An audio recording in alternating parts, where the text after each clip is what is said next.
In 2008, Marvel Studios gave us the surprise hit of the year with Iron Man.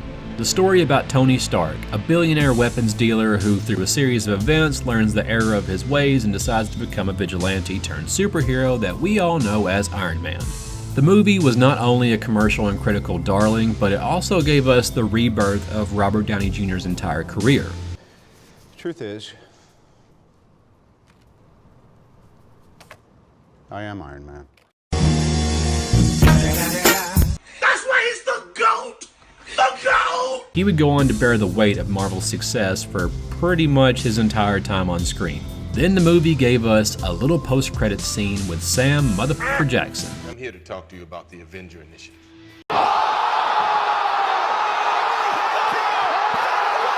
This idea of actually seeing the Avengers on screen was promising, but it honestly seemed like a pipe dream at the time. Hollywood had never really delivered on the promise of a connected, shared cinematic universe, let alone one of this scale. But as movies like Thor and Captain America were released, all with well-written connections to each other, the level of hype only continued to build. So when The Avengers was released in 2012 and delivered on every promise that we were given, Marvel rightfully basked in the adoration of fans across the world.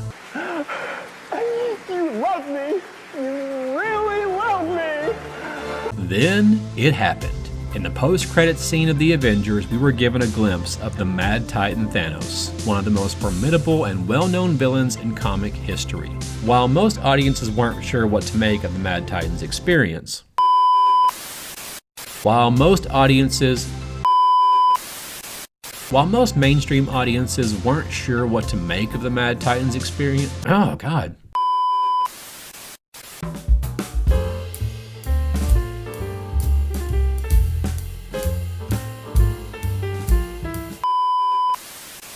While most audiences weren't really sure what to make of the Mad Titan's appearance, our collective minds were blown with the reality that the first Avengers movie was simply the beginning. At Comic-Con 2014, Marvel would reveal that the Marvel Cinematic Universe, or MCU, would be in 3 phases. This three-headed monster would span a decade with movies for the existing and newer characters yet to join the final battle. And the culmination being Avengers Infinity War in 2018 and Avengers Endgame in 2019.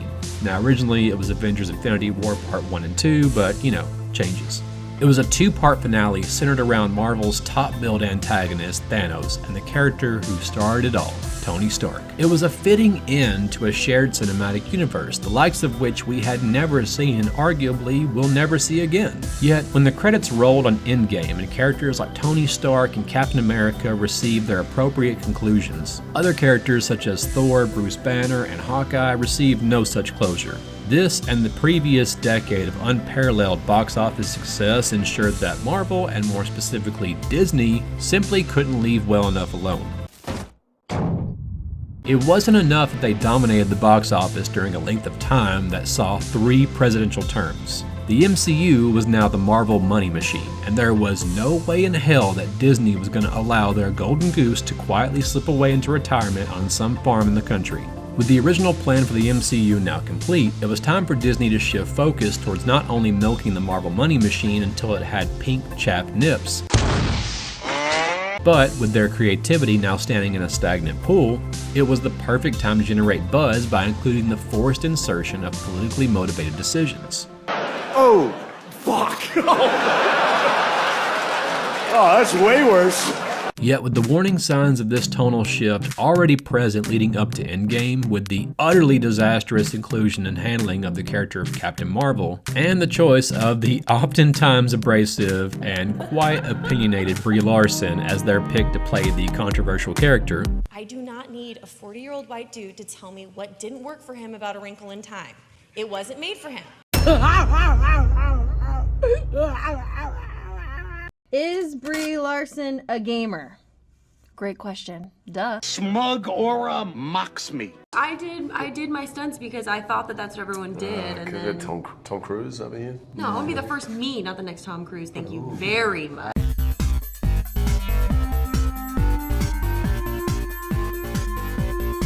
be the first me. Don't be the first me. Nothing.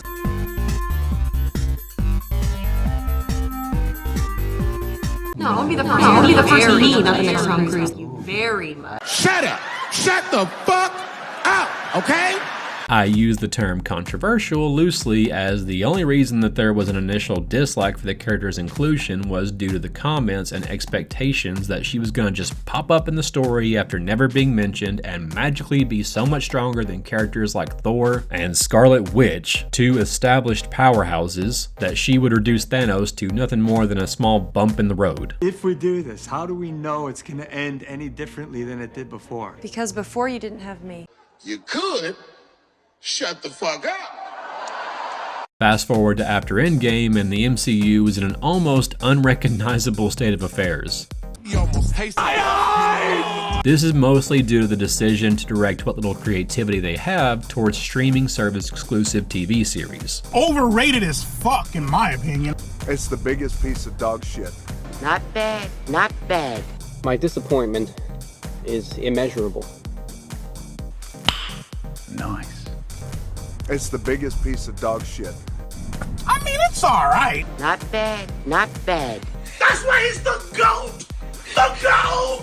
This is cancer. And the few movies that were released have just kind of been thrown to the wolves. With their bloated budgets, bland writing, political commentary, and piss-poor special effects having been ripped apart like a forgotten carcass in the frozen tundra. This is actually a problem that has been noticed in other properties like Star Wars as they crumble before the unbearable weight of Disney's desire for their continued global domination of the box office, and most recently their monopoly of the streaming service superhero subgenre.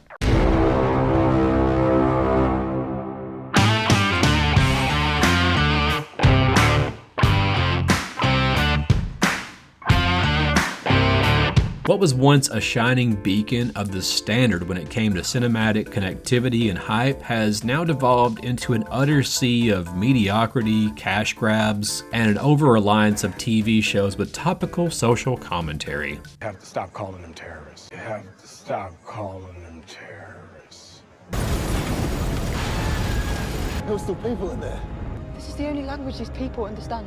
But you have no idea how complicated this situation is. You know what? You're right. And that's a good thing. You've got to do better, Senator. Okay. Break the rules and become a hero. I do it and I become the enemy. That doesn't seem fair. Shut the fuck up!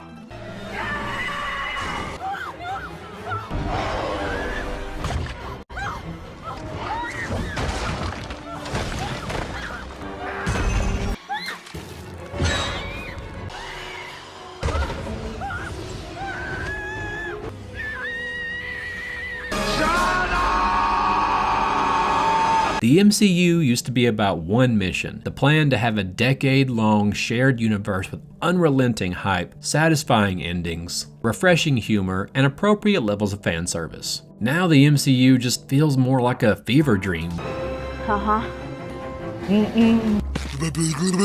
That's not to say that the MCU didn't have disappointing movies before Endgame, with Iron Man 2 and 3, Thor: The Dark World, and Avengers: Age of Ultron all be considered a step down in quality. But the MCU post-Endgame has just been the exact opposite, with movies like Spider-Man: No Way Home and Deadpool and Wolverine being the occasional bright spots for Marvel and their Disney overlords. Vengeance is mine!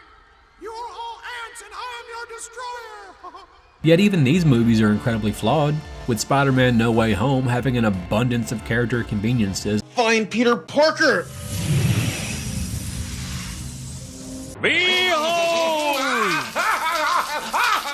Whoopsie! And Deadpool and Wolverine honestly feeling much emptier and less like a Deadpool movie than the previous two installments. Both heavily relied on fan service and nostalgia, but they're still incredibly enjoyable movies that were definitely made for those of us who started our superhero movie watching journey in the late 90s and early 2000s. Then when you look at the streaming service shows, it's quite clear that the cries of Star Wars fans, such as myself, are very valid. Disney is becoming more detached from the reality of what the average viewer wants. Am I so out of touch?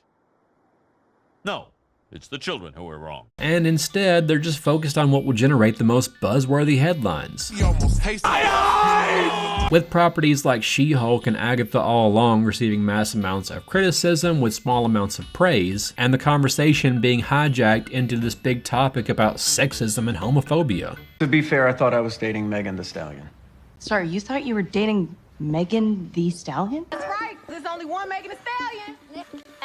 What am I watching? I don't know, but I hate it. Rather than acknowledging the shortcomings of the properties that they've rushed out the door to meet a deadline, it's much easier to just cry the victim even if you're the most powerful company on earth. That's not even mentioning the sheer desperation of bringing RDJ and Chris Evans back to the MCU, albeit as different characters. Disney brought him back. They're gonna make him do this till he's 90. I mean, regardless of who they play, they'll always be synonymous with their iconic turns as Iron Man and Captain America.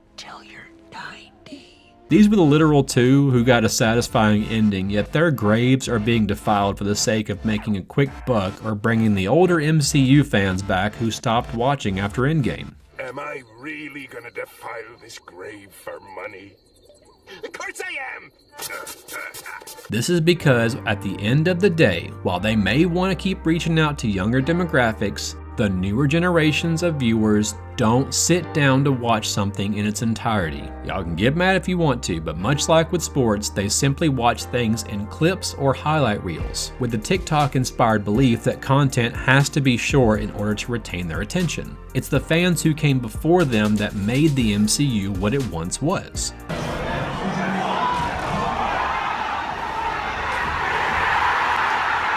Yet this demographic is the same one being targeted by the gatekeepers of the new generation of Marvel properties, thus ensuring the steady decline in rational viewers, making way for a new breed of Marvel fans who know nothing different than what they're being presented, and convincing themselves that the quality is just as good, if not better, than what came before. In short, what the MCU accomplished in its prime is nothing short of miraculous, but its time has come and passed. All we're left with is a sad husk of a once great thing. It's like watching Michael Jordan playing for the Wizards or Mike Tyson fighting Jake Paul. It doesn't diminish their greatness. Instead, it simply reminds us that all great things, no matter how seemingly unstoppable, will one day fall from atop the mountain of greatness and into the pits of mediocrity. The MCU should have its jersey retired, and Disney should be grateful for such an unprecedented cinematic run of complete domination.